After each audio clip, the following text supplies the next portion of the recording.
Hi everyone, welcome to the Sip and Spin. I am the Tipsy Spinster, and in my glass is the opposite of a dirty martini. I'm going to call this one a Cleantini, and that's going to make a lot more sense in just a minute.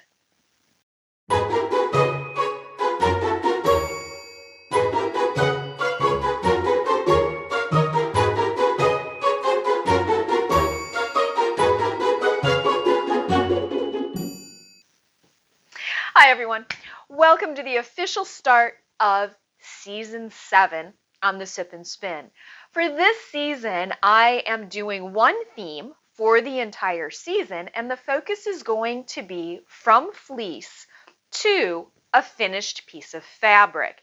And I'm going to talk a little bit today about what you need to get started in processing your own fleeces.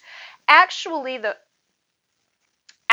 process of processing your own fleece is incredibly rewarding, and thanks to a book, it's a lot easier than what I had once thought. So I'm going to talk a little bit about the art of washing wool, mohair, and alpaca. This is from Mary of Camaj Fiber Arts.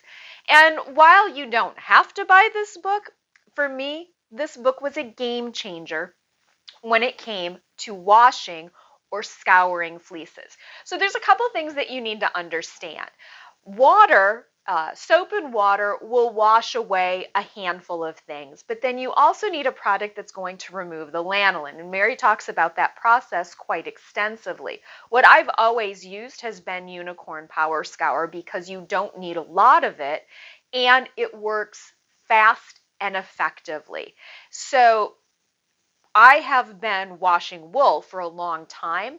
After I read Mary's book, it cut that processing time in half. And the last 3 fleeces that I processed all came out exactly the same. So in terms of getting a consistent, finished fiber, this book was, as I said, this book was a game changer. So what exactly do you need to get started? Step 1, make yourself a fun martini. The recipe for this can be found on my Instagram page. Step 2, gather your supplies. Well, what exactly do you need to wash your own fleeces? There are lots and lots and lots and lots of videos out there, and there are lots and lots and lots of different ways to do it, and that's one of the things that I liked about Mary's book. She basically said, there's a lot of different ways to do it. Find the one that works the best for you. So I'm going to walk through my process because I didn't have a lot of money when I got started. And what I found, very simple tools worked effectively. So these are the things that I would recommend picking up.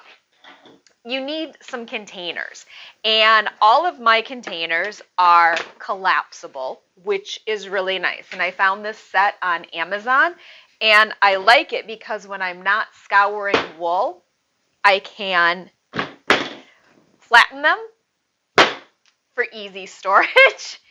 And then when I need them, I can pop them open.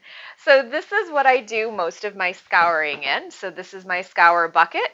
And then I have a bucket that I use for carrying water. I fill this up, and 2 of these fits in here, which works out really well.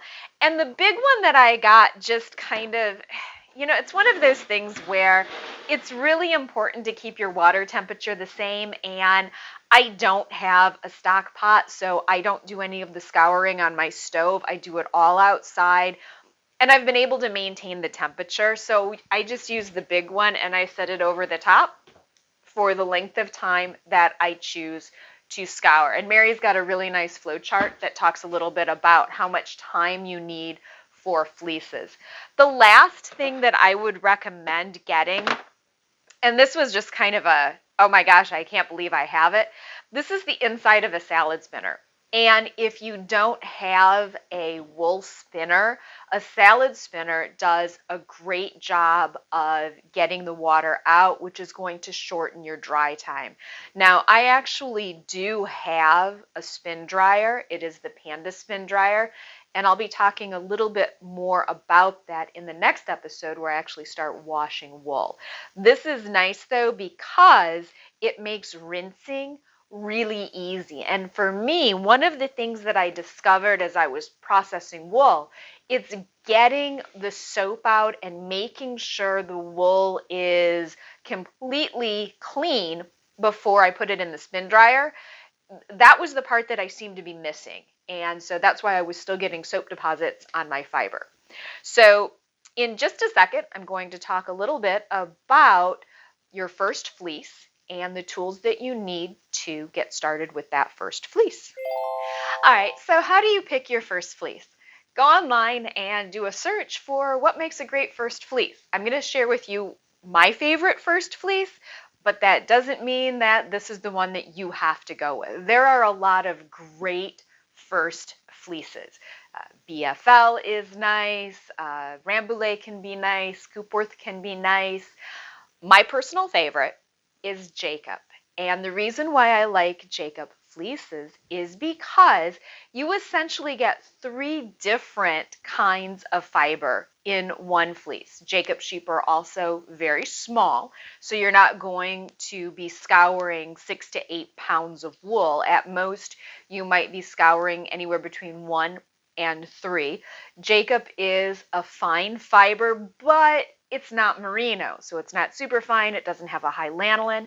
Jacob is kind of like that right in the middle, great first fleece. It has a nice micron count. It's good to spin. It will felt, but it's a little bit more forgiving. So I have been able to get some fleeces from Meridian Jacobs out in California, and it's one of my favorite farms. So in the box is Venice, and there are 2 fleeces that I'm going to be showcasing this season. I'm going to be showcasing Quartz and Venice. Hi, baby. Can you give me a minute? Let me open the box. Okay, let me open the box, and then you can hang out in the box.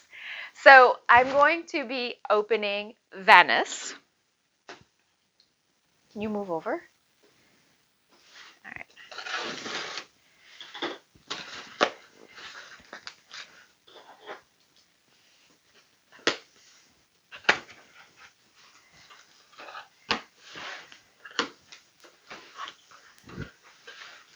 Okay.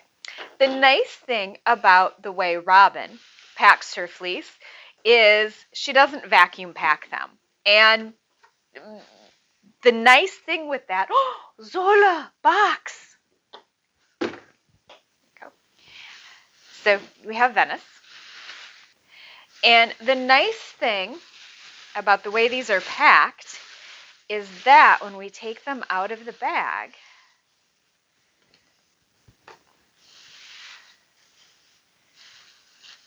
she also sent more power Scour. Yay! All right, so I'm going to take it out and set that to the side. And I should be able, if I gently unroll this, there we go.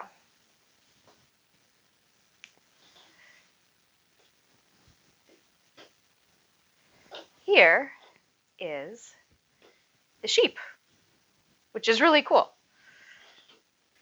Here is, oh, and I love the smell. It smells like California. I miss California. Okay, here we go. All right, top tips. I can see the tips. All right, so we have facing up, and as you can see, so here's Venice, pretty much all laid out. And as you can see, I have all of these wonderful, wonderful colors. So within this one fleece, I have these dark darks right here. So I've got the dark darks, and then I'm going to have some grays where the darks and the lights mix together. So, oh, look at the crimp on this. So I will have some grays that are kind of a combination of both, and then I will have some whites, and sorry. Oh, the crimp on here is just absolutely amazing. So soft. And like yeah, there's some lanolin, but there are times where you work with a fleece and you pull it out and you run your hands over one of the locks and you take your hands away and they're completely covered in lanolin. And that's not the case with Jacobs sheep at all. Also, here's the other thing that I love about Meridian Jacobs. The fleece comes fully skirted. So all of the bits around the bottom of the legs that, yes, you can absolutely use, but it's a different kind of use, that all of that stuff is gone. So I'm just looking at almost 100% usable fleece. And getting in and looking at it, there's very, very little vegetable matter. Vegetable matter would be the poop and the hay, seeds, the type of stuff that you get from just living outside. That I'm going to separate out because it's got some light stuff in it. So it's incredibly clean. So the first thing that I'm going to do is I'm going to go through and I'm going to separate out all of my darks and my lights. Okay, so as I go through and there's two choices. You can wash all of this and separate it after. I like doing the separating first just because I compartmentalize it that way. So what I'm going to do is just go through and start pulling out and creating piles for my blacks, my grays, and my whites.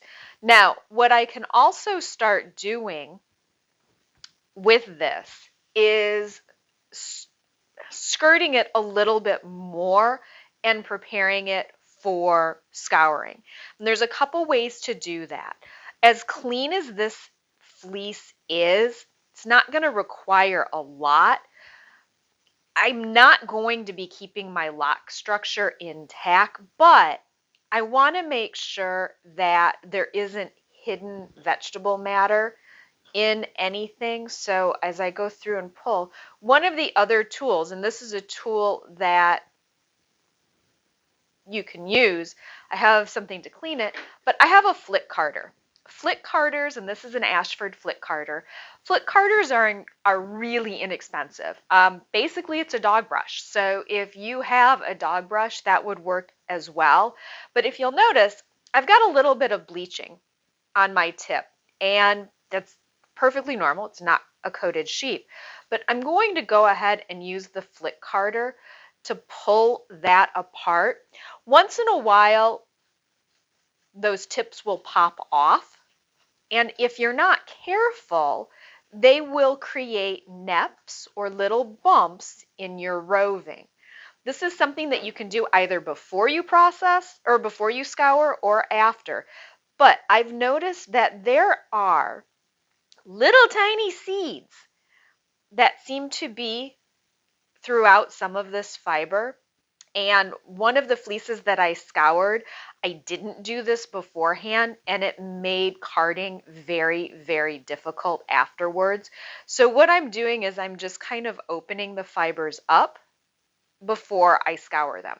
It's a process that you can do first or you can do after. I just like doing it before. One, because I get to know the sheep a little bit better. We get to hang out. We bond. So all I'm doing is I'm separating my darks and then my grays and then my whites. And same with the whites. I've got these tips.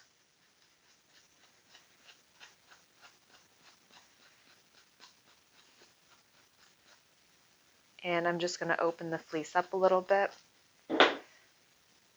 The nice thing, when you're opening the fleece up and releasing some of the dirt, it is going to make scouring go much more quickly. That's got some gray in it, gray and white.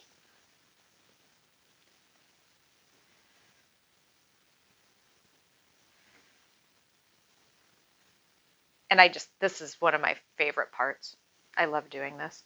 It's a good time to check lock structure as well. So to check lock structure, just grab a lock and pull. And you want to hear that ping. It's the sign of a really healthy, really strong sheep. And like I said, the tip, that one just popped right off, which some of these did.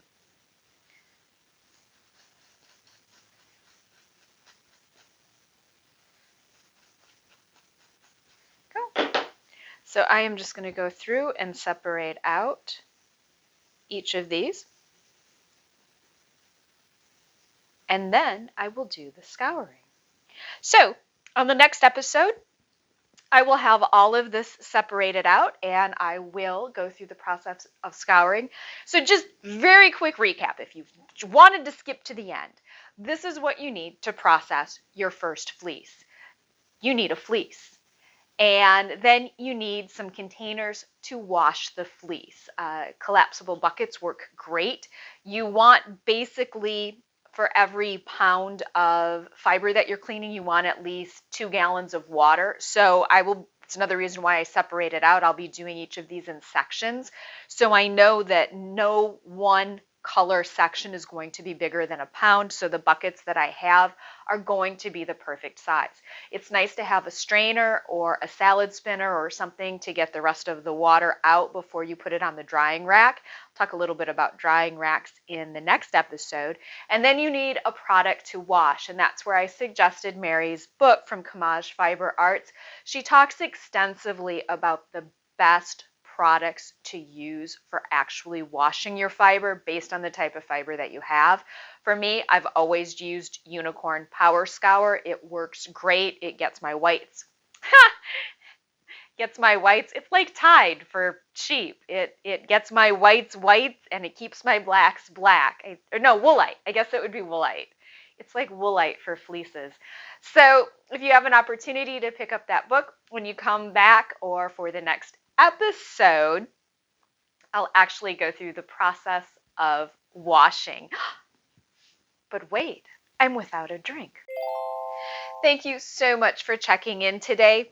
This season has the possibility to be a messy one, which is why the Cleantini is so important.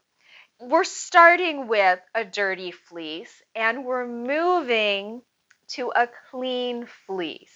So hopefully before the next episode, you'll have some time to look into and maybe join in on this. This isn't really a make along. This is more of a process along. Season 7, it's all about the process. And as always, I am a process person. So thank you so much for tuning in. And if you decide to join in, I'm not going to say happy spinning. For the end of this first episode, I'm going to say happy choosing your first fleece and happy sorting.